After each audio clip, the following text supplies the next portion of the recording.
बहुत साल पहले की बात है। लक्ष्मी नगर में एक बहुत बड़ा जंगल हुआ करता था। उस जंगल में शेर खान नाम का एक शेर रहता था। वह जंगल का राजा था। उसके शासनकाल में जंगल के सभी जानवर सुखी और शांति से रहते थे। यदि जंगल में कोई भी जानवर गलत काम करता तो शेर खान उसे दंड देते थे। वह कमजोर जानवरों की रक्षा भी करते थे। एक दिन शेर खान अपने गुफा के सामने बैठे थे। तभी उसका दोस्त भालू उसके पास आया। फिर दोनों दोस्त मिलकर जंगल और जंगल के जानवरों के बारे में आलोचना करने लगे। मैं इस जंगल का सबसे शक्तिशाली जानवर हूँ। मेरे सामने जंगल का कोई भी जानवर टिक नहीं सकता। क्या कहते हो भालू भाई? ये तो तुमने बिल्कुल ठीक कहा, लेकिन हाथी के सामने तुम बिल्कुल चूहे जैसे दिखते हो। क्या ठीक कहा ना मैंने शेर खान? भालू की बात सुनकर शेर खान बहुत क्रोधित हो गए। भालू, तुम्हारी हिम्मत कैसे हुई मेरे बारे में इस तरह की बातें करने की? तुम्हें पता है तुम किसके सामने बात कर रहे हो? मैं इस जंगल का राजा हूँ। तुम मेरे दोस्त हो, इसीलिए तुम्हारे साथ मैं थोड़ा मजाक कर रहा था। तुम मेरे बात का बुरा मत मानना शेर खान। शेर खान नहीं, महाराज कहो महाराज। मैं इस जंगल का राजा हूँ, इसीलिए बाकी जानवरों की तरह तुम भी मुझे आज से महाराज कह के ही बुलाओगे। लेकिन शेर खान, हम दोनों दोस्त हैं, फिर भी तुम ऐसे क्यों बातें कर रहे हो? दोस्त है नहीं, दोस्त थे। आज से हमारी दोस्ती खत्म। आज के बाद मैं तुमसे कभी बात नहीं करूंगा। दोस्त कहकर मेरे सामने कभी मत आना। चले जाओ यहाँ से। अपने दोस्त का इस व्यवहार से भालू बहुत दुखी हुआ और वह वहां से चला गया। उसी जंगल में गोलू नाम का एक बंदर भी रहता था। वह दूसरों की चीज चुराकर भाग जाता था। एक दिन गोलू की चोरी करते समय शेर खान के एक सिपाही के द्वारा पकड़ा जाता है और उसे शेर खान के सामने विचार के लिए लाया जाता है। गोलू को देखकर शेर खान कहते हैं, गोलू, तुम्हारी चोरी की किस्से जंगल के दूर दूर तक मशहूर है। तुम जानवरों के घर में ही नहीं, बल्कि मेरे दरबार में भी बहुत चीज चोरी की है। इसीलिए मैं तुम्हें पहाड़ से गिराकर मारने की सजा घोषित करता हूँ। आज से ठीक 2 महीना बाद तुम्हें पहाड़ से गिराकर मार दिया जाएगा। अपनी मौत की सजा सुनकर गोलू बहुत रोने लगा और बोला, महाराज, मैं अब कभी चोरी नहीं करूंगा। मुझे माफ कर दीजिए महाराज। मेरे घर में छोटे छोटे बच्चे हैं, मुझे छोड़ दीजिए महाराज। लेकिन शेर खान ने उसकी फरियाद नहीं सुना। तब एक सैनिक उसे ले जाकर जेल में बंद कर देता है। उधर गोलू का दोस्त भोलू को जब इस बात का पता चलता है, तब वह गोलू से मिलने के लिए कैद खाने में पहुंच जाता है और उससे कहता है, देखा गोलू, तुम पकड़े गए ना। मैं तुम्हें कितनी बार कहा था कि चोरी करना छोड़ दो। अब क्या होगा बताओ, कैसे निकलोगे यहाँ से? ये सब छोड़ो भोलू भाई, जो होना था वो हो गया। मुझे तो बस अपने परिवार की चिंता हो रही है। काश मैं मरने से पहले उनके लिए कुछ कर पाता। मेरे छोटे छोटे बच्चे हैं, बीवी है, अब उन सब का क्या होगा? मेरे बिना वह भी जीवित नहीं रह सकते। गोलू की बातें सुनकर भोलू सोच में पड़ गया। फिर वह शेर खान के पास गया और बोला, महाराज, मैं गोलू का दोस्त भोलू हूँ। मैं आपसे कुछ कहने आया हूँ। तो तुम गोलू का दोस्त भोलू हो? ठीक है, बताओ क्या कहना चाहते हो तुम? महाराज, मैं चाहता हूँ कि आप गोलू को कुछ दिन के लिए उसके परिवार के पास जाने दें, ताकि वह मरने से पहले अपने परिवार के लिए कुछ इंतजाम कर सके। मरने वाले का आखिरी इच्छा पूरा कीजिए महाराज। आप एक बार उसके परिवार के बारे में भी सोचिए। गोलू ने जो किया उसमें उसकी परिवार की क्या गलती है? अगर आप उसे कुछ दिन के लिए अपने परिवार के पास रहने दोगे तो शायद उसका परिवार बच जाएगा। मैं इस बारे में तुम्हारी कोई मदद नहीं कर सकता। अगर अपने परिवार से मिलने के बहाने गोलू भाग गया तो मैं किसको सजा दूंगा? शेर खान की बात सुनकर भोलू थोड़ा सोच में पड़ गया। फिर बोला, तो ठीक है महाराज, आप गोलू को छोड़ दीजिए। जब तक गोलू वापस नहीं आ जाता, मैं उसकी जगह कैद खाने में रहूंगा। और अगर वो कभी वापस नहीं आया तो क्या तुम उसके हिस्से की मौत की सजा भी लोगे? थोड़ा सोचकर बताओ। हाँ महाराज, मैं इसके लिए भी तैयार हूँ। भोलू की बात मानकर शेर खान ने गोलू को कैद से निकालकर भोलू को कैद खाने में डलवा दिया। तब बाहर निकलकर गोलू ने भोलू को बोला, दोस्त तुम चिंता मत करना, मैं समय से पहले ही वापस आ जाऊंगा। ऐसा कहकर गोलू वहां से चला गया और भोलू गोलू की जगह कैद खाने में रहने लगा। इस तरह बहुत दिन बीत गया, लेकिन गोलू वापस नहीं आया। तब एक दिन शेर खान भोलू के पास आया। देखा बंदर, मैंने कहा था ना गोलू वापस नहीं आएगा। अगर कल सुबह तक गोलू वापस नहीं आया तो शर्त के अनुसार कल शाम के समय तुम्हें पहाड़ से गिरा दिया जाएगा।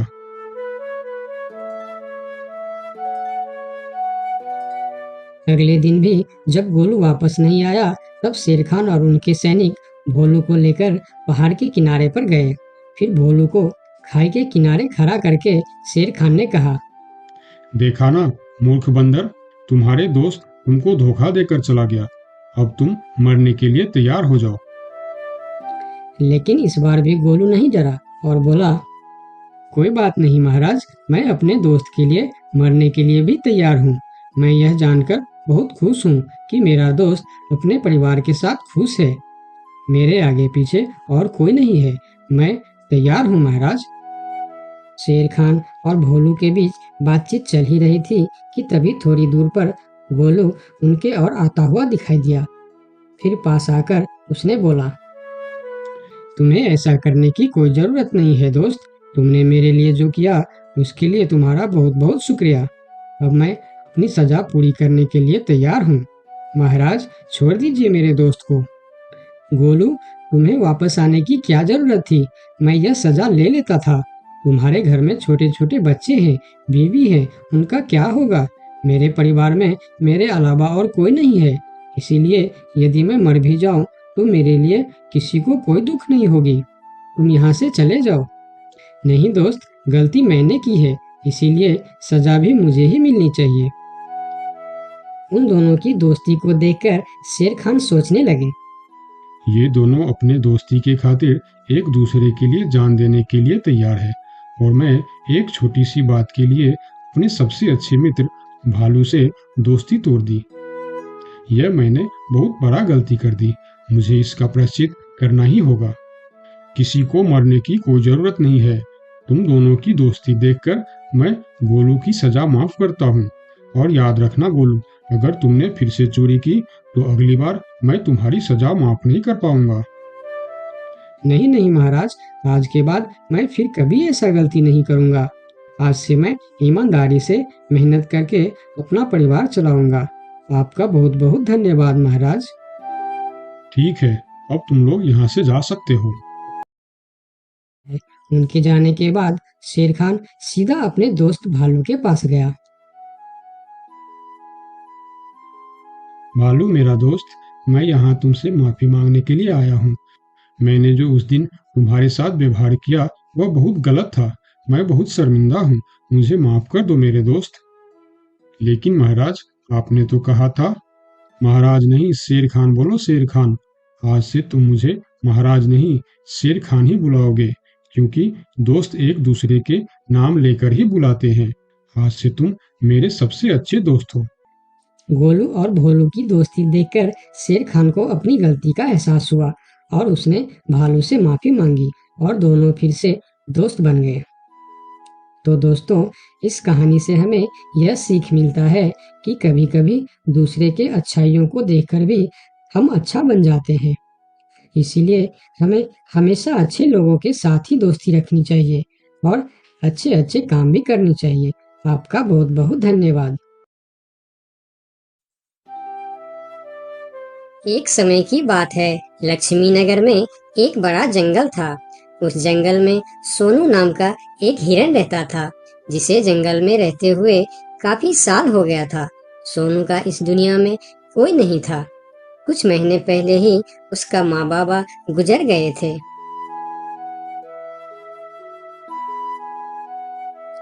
इसीलिए इस जंगल में रहते हुए उसे काफी अकेलापन महसूस होता था।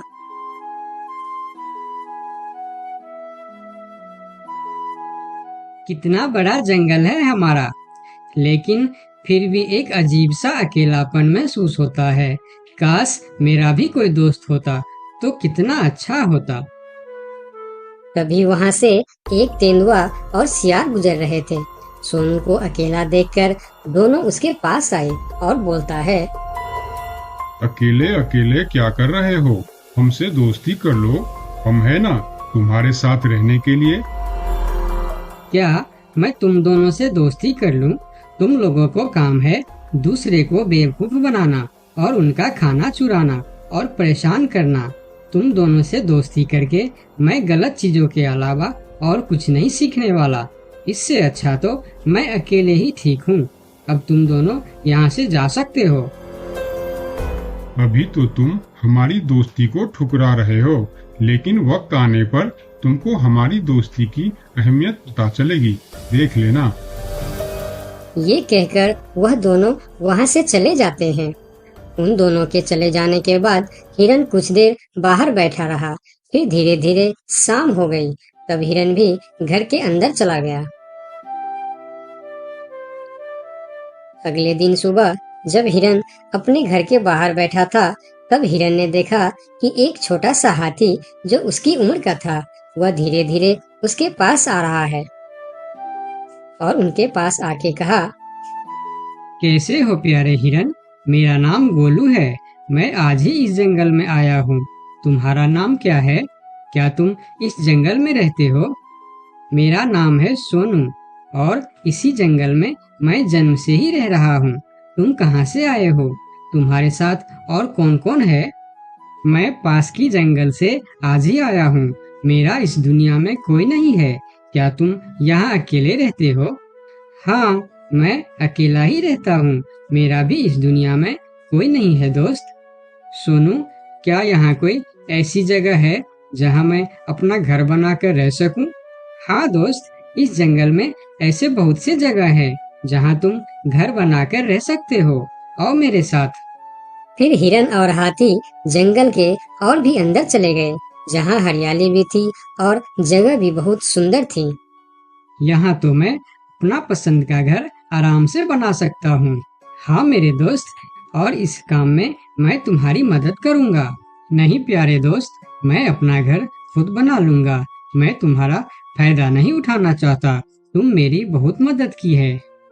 ये सुनकर भी हिरन ने उसकी मदद करने का फैसला नहीं बदला और काम पर लग गए।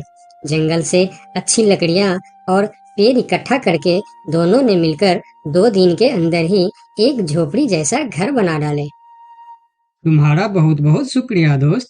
अगर तुम नहीं होते तो मैं इतना आसानी से ये घर नहीं बना पाता।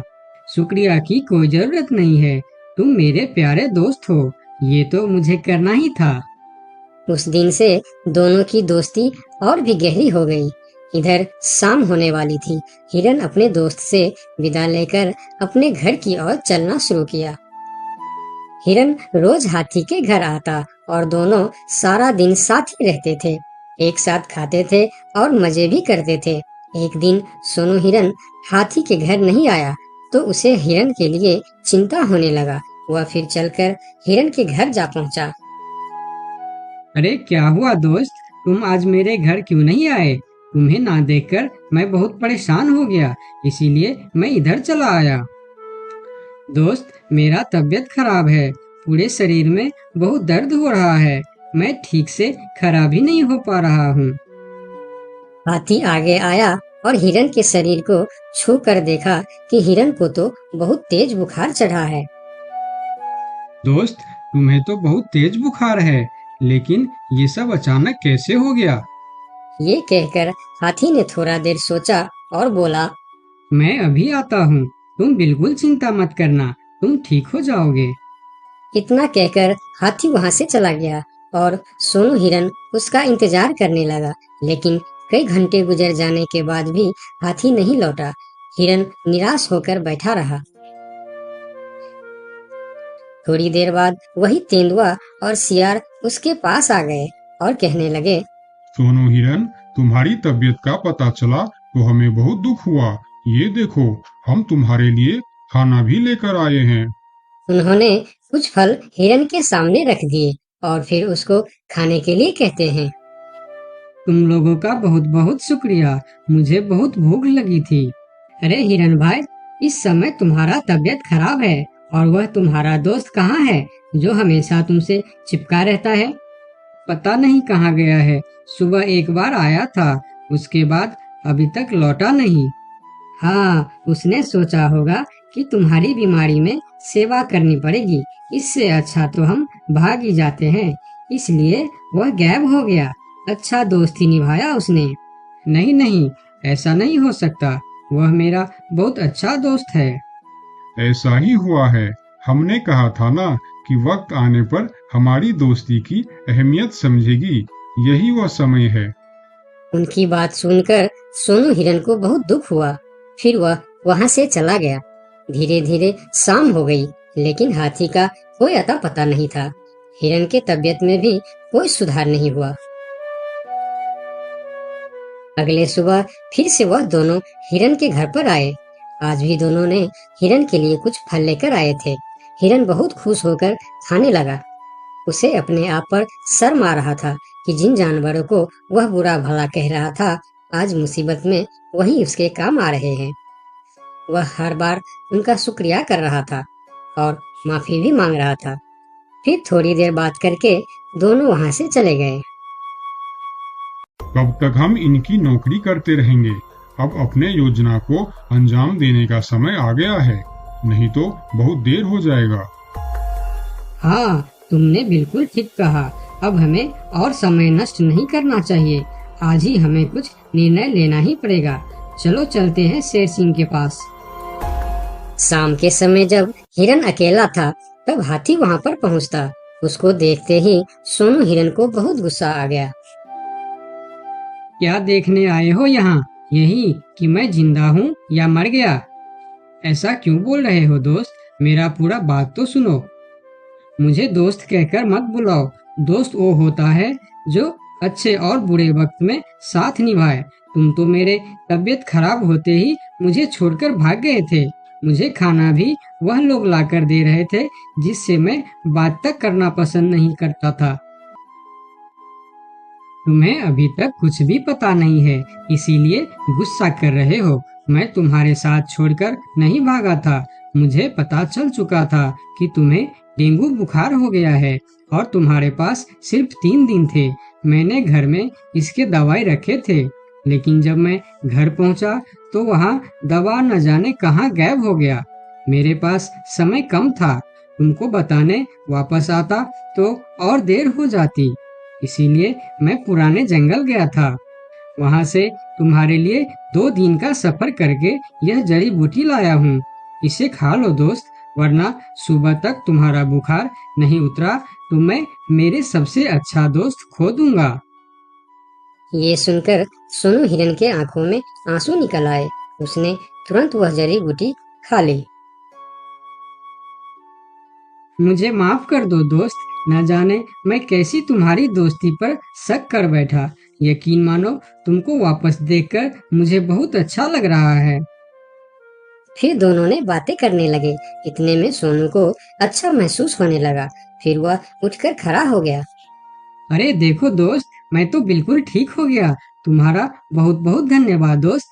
दोनों घर के बाहर बातें कर रहे थे, तभी वहां पर शेर सिंह को साथ लेकर वह दोनों आ गए। तुम लोगों के साथ ये शेर सिंह यहाँ क्या कर रहा है? शेर सिंह, यही वह हिरन है जिसे हमने आपके लिए तैयार किए हैं। ये सुनकर हिरन डर गया और फिर उसको समझ में आया कि ये दोनों क्यों इसका सेवा कर रहा था। इधर शेर सिंह हिरन को शिकार करने के लिए आगे आया। तब हाथी बोला, मेरे रहते तुम लोग मेरे दोस्त को कुछ भी नहीं कर सकता। ये कहकर हाथी आगे आया और जैसे ही शेर सिंह ने हिरन की तरफ कदम बढ़ाया, हाथी ने शेर सिंह को जोर का टक्कर मारा और शेर सिंह दूर जाकर गिरा और उसकी कमर का हड्डी टूट गया और वह उठ भी नहीं पाया। यह देखकर तेंदुआ और सियार जल्दी जल्दी वहां से भाग गया।